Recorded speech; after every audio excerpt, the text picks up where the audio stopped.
It's finally happened. There is a 3D printer in my workshop. Let's see how this goes.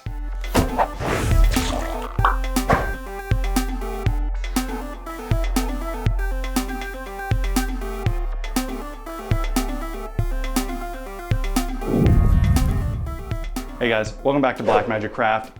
Well, yeah, it's finally happened. I've given in and I've gotten myself a 3D printer. I've debated this for months, over a year maybe, about whether or not I wanted to do it. There was a lot of hang-ups for me in terms of cost and quality and just this whole idea of printing versus handmade. And you know what? Finally, all those things kind of went out the window. Resin printers print beautifully. The prices are incredibly reasonable now. And honestly, I don't care about the crafting versus printing thing because I'm gonna use this thing like another tool in my arsenal to make things that I can't make or to make my life a little bit easier. So I got one. I got a Photon. This is a Photon. It's a resin printer. And I'll be honest, Anycubic sent me this for free, but I'm not making this video for them. I honestly said, yeah, sure, send it to me. I might make a video. I researched resin printers pretty thoroughly when I was going down this path, and this is not necessarily the one I would have decided to buy if I was buying one for myself. I was actually pretty set on buying the Mars, and now if I was buying one, I might buy an Epax, I think is what it's called. So by no means am I saying this is the one to buy, but I got one for free, so I'm sure as heck gonna use it. The problem is that I'm way outside of my comfort zone. I don't really know how to do this, and I could just read a manual or look up a video, but I think it would be a lot better if I just used the magical power of YouTube to make my life easier. Hey Danny, how's it going? Go baby. This is Danny from Miami, my buddy from 3D Printed Tabletop. Some of you probably already know him, and he was gracious enough after me talking to him for so long about getting into this stuff and helping me. He decided to just fly out from Florida to Winnipeg to help me get set up. And since I realize it's not really practical for you all to be able to clap your hands and get a 3D printer YouTuber to pop up in their house, I figured we'd film the process so you can hopefully get something out of that. So Danny. Yeah, baby. I'm gonna do it. You gonna do it? You gonna set me up with it? I'm not gonna do it. We're gonna do it. It's not difficult. It's not difficult. No. And realistically, like I said, there's a lot of printers on the market. Yeah. So let's say day one, I want to buy a resin 3D printer. Mm-hmm. Is this the one you would recommend buying? It depends. There's no such thing as a perfect 3D printer for somebody. I will say that the Photon is one of the most popular models in the community, and a lot of people have it. So if you have questions about it, it's definitely one of the better choices. There's a lot of community support for this model because it's well established, right? Yes, yes. It's no longer the only option in town. That's exactly right. That's the right way to say it. Totally. Other popular printers right now is like the Elegoo Mars. Okay. And there's a lot of reviews of this. This isn't like Danny speaking. These are printers that I haven't touched, but people that I do trust and respect have done videos on this. So if you're looking for a printer, then this might give you the general workflow is very similar with setting up most resin 3D printers. But if you want to see which one maybe you're interested in getting, this is not the only option. It is a very good one either way. My favorite YouTube creator, Craftsman, he dipped his toes into 3D printing. And he got both. He preferred the Mars, and that was one of the reasons that I was looking into getting it. Yeah. I really wanted to have both here to make that happen. I just couldn't make that happen in time. Yeah. So we have this. And if you want to upgrade, there's one other. Yeah, so I haven't used the Mars, but I've used the Photon, and I used a slightly more expensive printer called the Epax X1. Maker's Muse just did a review on that too. That's another 3D printing channel that's really good. I love it, honestly. I love the X1. It's got a lot of things, considerations that you'll probably see when we build that I just like. Their quality of life differences. They're not essentials, but it's really nice. So it's just another option. Those are probably my three choices that I would say if you want to like do some research, that's the great place to start. So this is what I have. We did do one thing before getting started here and added on this third-party piece. When I built my spray booth, if you watch that video, I had plans of building a second enclosure for possible future 3D printers to vent out the resin vapors. I have the fan in place, that's all good. I really don't feel like building another enclosure Not because I don't feel like building it, but I realized it would really get in the way. Yeah. It would just be really cumbersome and cause problems. So looking into it, I came across this file on Thingiverse. You can take off this little back vent, put on a coupler, and now I'm gonna connect this directly to my inline fan that I use for my spray booth. It's a really, really strong, powerful fan that vents directly outdoors, and it's just gonna pull everything out. So Danny, actually before he came, I asked him to print this for me because this is something you gotta print on an FDM printer, which I don't have. So Totally. he did that. Yeah. You could print it on a resin printer. There's like a modification that's meant for the Photon, but it's split because of the size. And it's just an option. Again, you know, when you get a 3D printer, it's another tool, another way to make stuff like this. Yeah, So. I got it. I'll put a link down to the file to whoever it was that made this up nicely. What do we got to do to get printing, Danny? We unboxed, we took a couple of things out. The only thing that we did outside of that was we added this little knob to it. And that is, if you've ever made an IKEA there you go. cabinet, put a doorknob on. You've done this. Okay, it's not that difficult. Now there's a couple of things right now that I want to bring attention to. You want to make sure that when you're like installing a new FEP film or something like that, you might not be able to see it here, but there's a little bit of a dust particle on here. And when you pour the resin in, you want the resin to be as clear, exactly. And you want it to be well mixed. And you don't want there to be anything in there. So Danny had given me a list of things to buy in preparation for this. And I got it all, but he forgot one thing, which was a microfiber cloth. So we're gonna do the best we can here with a kind of chamois. You don't wanna use a paper towel if you can help it, okay? I have used a paper towel. It can damage the FEP film and scratch it. So resin printing is all about your process. And it's all about minimizing the small things you can do that can go wrong. Yeah. So this is just one of those things that we're gonna do. So you don't need to tell us we're using the wrong cloth. Danny knows this is the best I can do, and I didn't want to go to Walmart and buy another one tonight. It's late here right now. And all I'm doing is kind of lightly dabbing to get this stuff off so that I don't have really any of this stuff off. And I would do the same underneath.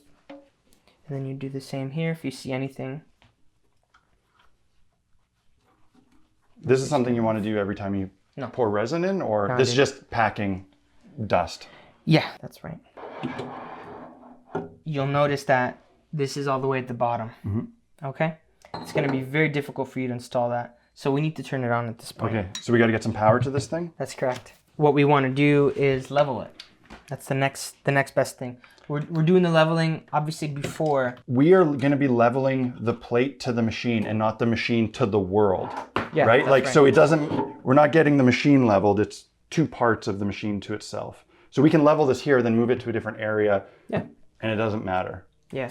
The only issue that you might have if you like have it on unbalanced place, you'll notice when you pour the resin in, if the resin is, it'll be at an angle. And so when it's printing, it'll try to get resin and only one part will have resin because it all leans. So you don't want this sitting on a really unlevel table. No, you don't. That's the only thing. All right, where's the power? I wish it had like a little song like in The Simpsons, like the singing toilets and stuff. This is kind of like what it sounds like normally. Okay. You'll hear that there's going to be the motor bing, bing, and you also notice a pop. You hear a pop, pop that you'll hear when we first do the pop. That's normal. Okay. Okay. Don't freak out. Don't freak out. So we're just going to use this piece of paper, and the basic idea behind leveling, we're going to have this little piece of paper that we're going to put like right here. You want this, we're gonna raise it a little bit. You go tools, move Z, we're gonna move it up. Okay, you see it's moving up? Yeah. Okay. Through this. Now just looking at it like this, you can see how it's kind of twisted to the side. There's a ball in there. Okay. It's a ball joint that you can't see. You want to loosen it, don't worry about. Just like that? Yeah, you want this to be loose. And we're gonna little by little lower this. Yeah, until it kind of flattens out. Yeah. And then we're gonna wanna push it down a little bit more, and then we're gonna wanna tighten it so that it's really pretty tight against the film. Okay. Okay. We just kind of do like this. We're gonna start to lower little by little, 1 millimeter. You wanna get this to a point, Jeremy, where you can pull out slightly, but you can't push back in. That's kind of the magic area that you kind of wanna get it to. At this point, I'm gonna start lowering 0.1 millimeters because we're really close to the screen at this point. You feel how there's some friction? Yeah. Okay.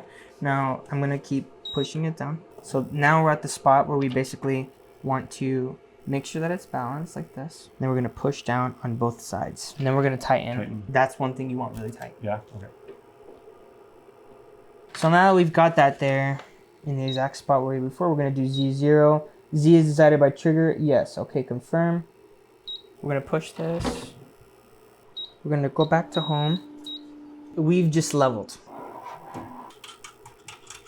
Next step after it's leveled, we're gonna pour the resin. You wanna make sure it's shaken. That's about it. All right, this is where my printer is gonna live, right on top of my spray booth. I've disconnected my hose from the spray booth and connected it to the coupler that we put on here so I can vent outside. At one point, I'm gonna have to put a Y so I don't have to switch it. It's sitting on a silicone spill mat. I've printed on mats like this. I've printed on other ones that have like deeper ridges, like baking pans or whatever. And all of those have one thing in common, and they're just meant to separate so that you have something to catch the resin if it ever does fall for whatever reason, you have a leak, something like that, which it can happen sometimes. It's not like all the time, but it happens. So much easier to clean up when you have a designated area and something like this protected. And you don't have to buy a slick little silicone black mat. It's just that, you know, it matches you, dude. It it's matches. cute. Of course I'm gonna do this. And it was a cheap Amazon, what was it? It was a dog dish or something. Yeah, dog, whatever. it's for like dog bowls. But you can and use stuff. whatever. We can actually put in some resin and do a print, right? Why don't you turn on the fan so everybody can hear like what the fan sounds like when they have the fan on? My fan is pretty quiet. I don't know if you'll hear it. I'll put it full blast. Is it on? It's warming up. What is this, like the... I feel like I'm in Star Trek. The Enterprise about to launch, man. Now it's running. We got the fan and the fan in harmony making fan chords. Take that off. That's too loud. Yeah. It is pretty quiet. We'll though. do it when it's running, Absolutely. but not filming. Gloves. Yeah, we want gloves. They give you a lot of gloves. That's awesome. You want a specific kind of gloves, right? Like nitrile gloves. That's right. Which I got a big box for that I use anyway for other stuff. You don't want to use Latex gloves, right? Exactly. What's the reason you don't want to use latex gloves though? It'll go through it. It goes through it. Yeah, the resin will go through it. Doesn't protect well enough. Interesting. Okay, the other thing you want, you have safety goggles. Yeah, I do. So you'll want the safety goggles. The reason you want the safety goggles, especially when you're like removing something from the build plate, it's very easy for that to be flicked. Yeah. You might be like, nah, I don't need it. And then something will get in your eyes and it'll burn like hell. Yeah. And you're not gonna wanna do it anymore. Yeah. That is one thing that sometimes I forget more. And it's only taken 1 or 2 scares for me to, okay. No. So should we get safety goggles to pour this resin? Yeah, for sure. I've never seen resin like after you, but I have seen plenty of leaks in my Universal precautions, right? Absolutely. So I'll pour it in because I'm gonna wear the glasses because I only have 1 pair of glasses here. So. Shake it up, Jeremy. You wanna shake this real good? Yeah, dude, shake it. Just shake. Like shake, a Polaroid? Shake. Yeah, that's a good one too. Showing our age with young whippersnappers watching your channel. I was already an old man when Outcast made that hit. It's right there, my neighbors, man. ATL. Is that good enough? Keep shaking? That's fine. So this is the standard green. I need another glove. Put a glove on. And the reason I say put a glove on is because in this case, the resin came nice and dry. I've had plenty of resins where I've popped out and it's not, and you're touching resin. You just want to avoid touching the resin whenever you can. So I'm gonna pour this in. How full am I making it here? You see that line? There's a line. There's a fill line? There's a fill line that you'll see. That's about where you want to pour it to. Just the bevel? Yeah. It'll fill up real quick. Yeah. Is this the max of the smell? Just about. This is the worst it'll get. Yeah, it's not that bad. That's it. Close it up? Yeah. Okay. So there's a little USB stick that this comes with that you put your files on. Because you never need to connect this to a computer. No, you don't. So you can put your files on here. Comes with this, and there should be a test print. Yeah. Loaded on here? There almost always is. It goes against my general principle to not, I always do the thing I shouldn't do and I print like a mini first or something, but best procedure is to print the test print. Because you'll know if you're having any artifact or any issues that are unrelated. It's designed for testing. That's right. Right? So you're gonna press print. And this is all we have. I haven't loaded anything. Okay, and you see there's a little picture there, preview. It says photon.photon. Okay, so it's the cube. Mm-hmm. It's a lattice cube. This will tell you if you're having any issues with, the forces being pulled up and down and if stuff you've like that. loaded your own files on here, this is what you're gonna see. They'll show up just like that. So now we just wait. Yeah, sometimes what'll happen, it's such a tight bond in those first few layers that it'll go, and as it's lifting, it'll peel off. Is it like a suction? Yeah. Okay. You'll hear a pop. It's kind of scary at first when you're not printing. You're like, oh my gosh, am I breaking the FEP film? The answer is probably no, you're not. So we're leaning on this thing. Should we be careful shaking? No, not gonna worry about it. Okay, don't worry about that. So I walk past this and some vibration. It's not going to matter. Vibration's not a big deal. In theory, if it's shaking a lot. Ideally, you don't want to print through an earthquake, but I don't have to be stressed out about living normal life around this printer. No, I wouldn't worry about that. Especially with something like this where it's sturdy. What it's doing right now is at the very bottom layer, it's curing. It's got a UV light that's only showing on this part. And at this point, you're not going to see any type of progress for several hours, depending on how long of a print this is. I don't know how long it's going to take. So it's got 1,481 layers and it's on layer 2. Did you hear the pop? Yeah, a little bit. Sometimes it's more extreme, especially if you're the one that just changed it out. So now we can just sit and wait. Looks like it's gonna take 5 hours and 17 minutes. Okay. Let's go have a drink. Let's go. All right.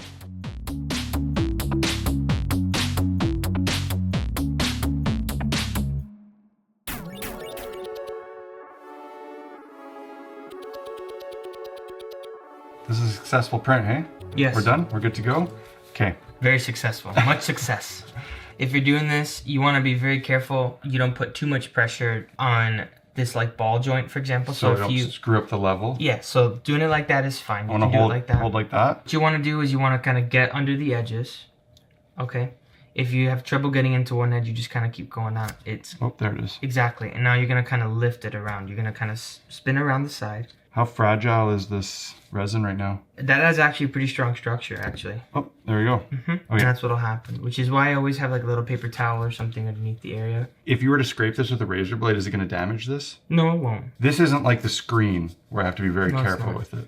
No, this is a treated build plate. A lot of people will sand it down and remove it, but you don't need to do any of that. That's totally optional. But I can essentially just throw this back on the machine. Yeah, totally.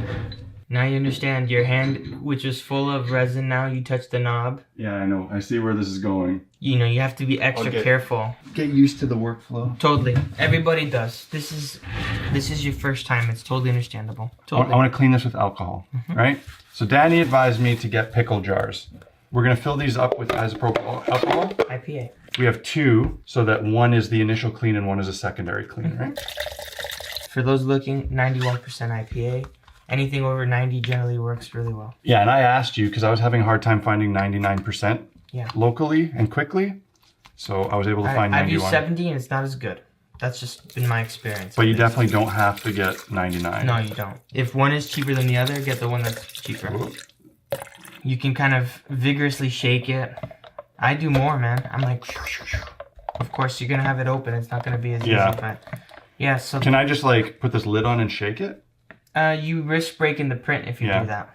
Especially when you get more sensitive things like minis and stuff or small little bits. What I sometimes do is I'll keep it down with my other hand so that when I'm pushing it up and down. So you can kind of do this too. Yeah, you're not going to break it.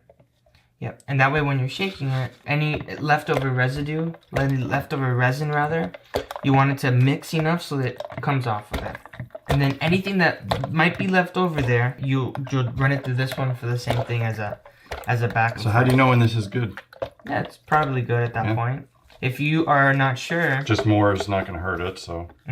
Could you leave this soaking in this overnight? Would not recommend. No? Will it dissolve the uncured resin? I don't think it'll dissolve, but I know that it can definitely affect it, and it can affect the strength and the integrity of it. Don't quote me on that. We'll have to ask Brent what the true chemical reaction of... Goobs, I need a PowerPoint presentation. One thing that some people will do is between these 2 passes, they'll let it air dry, just in case, so they can see if there's any visible resin left on it that they may have to agitate manually. Some people use like a spare toothbrush, like an old one, and they'll just like scrub that. It's the same as if you're washing a mini or whatever. Exactly. So just like if you have the mold residue or whatever, the mold release on it. Mold release agent, you have to scrub it sometimes. People do that. Kind of a similar concept here. Because you can see here it's kind of like floating around the same area. But what if you want to get the different parts? Shaking it around, moving it and stuff, it's good. It's important. It's not going to be as apparent with like something like a mini. Which is heavier, or a thin, any other piece that you print. Yeah, this is not a solid block. A mini is going to sink to the bottom a little bit better. Yeah, it's going to be heavier. So at that point, just kind of remove it. if I did get some resin on these lids, for example, I just wash it off with alcohol. I have a spray bottle on top of one of my IPAs, and I just spray, and then I'll take a paper towel and just wipe it down. Yeah. We need to cure this with UV light. Do I need to let this dry out? I do. If there is any resin that might be a little gooey or whatever the case might be, and you put it immediately under, if it kind of goos out into like a, let's say... a ball? And, yeah, like let's say if there's a drip. If there's a drip right here, then you're going to get that. And it's going to cure hard like that. That's exactly right. So how long is this alcohol going to take to evaporate? It evaporates pretty quickly. So I usually just wait a few minutes, like 5 to 10 minutes. Okay. And it's gone. So we're going to cure this with UV light. I bought this nail lamp on Amazon, so it would be, you know, really nice to cure stuff with.